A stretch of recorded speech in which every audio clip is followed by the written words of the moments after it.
Bonjour à tous, je m'appelle Ivan Laruelle, j'ai 19 ans et je suis actuellement étudiant ingénieur en réseau et télécommunications à l'Université de technologie de Troyes.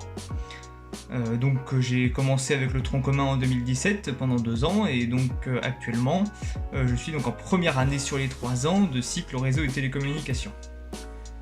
Mon parcours associatif à l'UTT, si je peux le résumer, j'ai commencé en tronc commun avec Élan Solidaire Troyen, qui aujourd'hui a été fusionné dans Ulysse.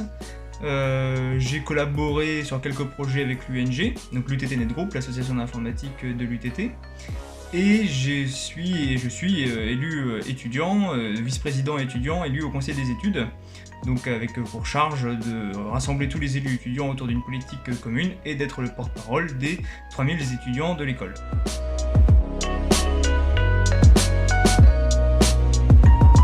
Dès le début du confinement lié au coronavirus, on a décelé deux besoins des étudiants, le besoin de maintien du lien social.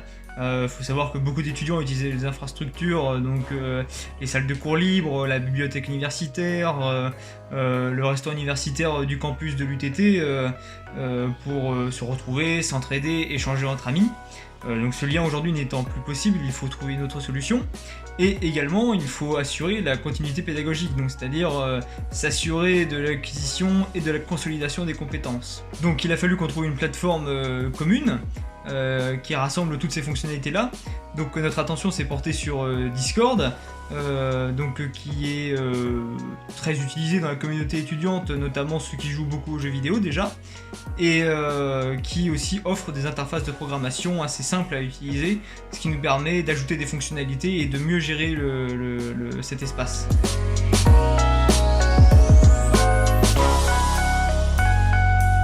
Discord se pose vraiment en complément des outils fournis par l'UTT, en permettant aux étudiants d'avoir une plateforme permanente pour échanger et s'entraider, et en permettant aux enseignants d'avoir une plateforme pour communiquer plus facilement avec les étudiants, on va dire, de manière assez immédiate, voix, texte, partage d'écran, partage de fichiers. On a également ajouté quelques fonctionnalités à Discord qui n'étaient pas là au départ, notamment une authentification via le site Etu, géré par l'UNG, qui permet de récupérer et d'assigner automatiquement les rôles étudiants, enseignants et également les bonnes yeux sur la plateforme. Nous avons ajouté également la possibilité d'utiliser des formules mathématiques et des requêtes mathématiques complexes, notamment pour les enseignements scientifiques. Et nous avons ajouté certaines fonctionnalités d'export des chats texte, par exemple pour les amphis, pour que les enseignants puissent garder des traces.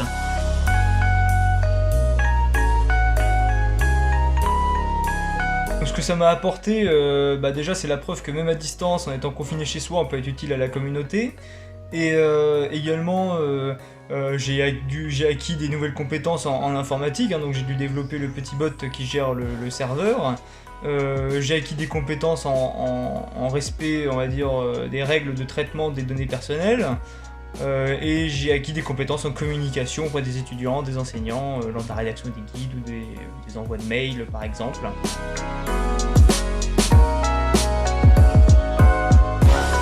Ce que ça a continué, on va dire, de m'apporter, c'est un lien social avec tous les étudiants de l'université, je trouve très important.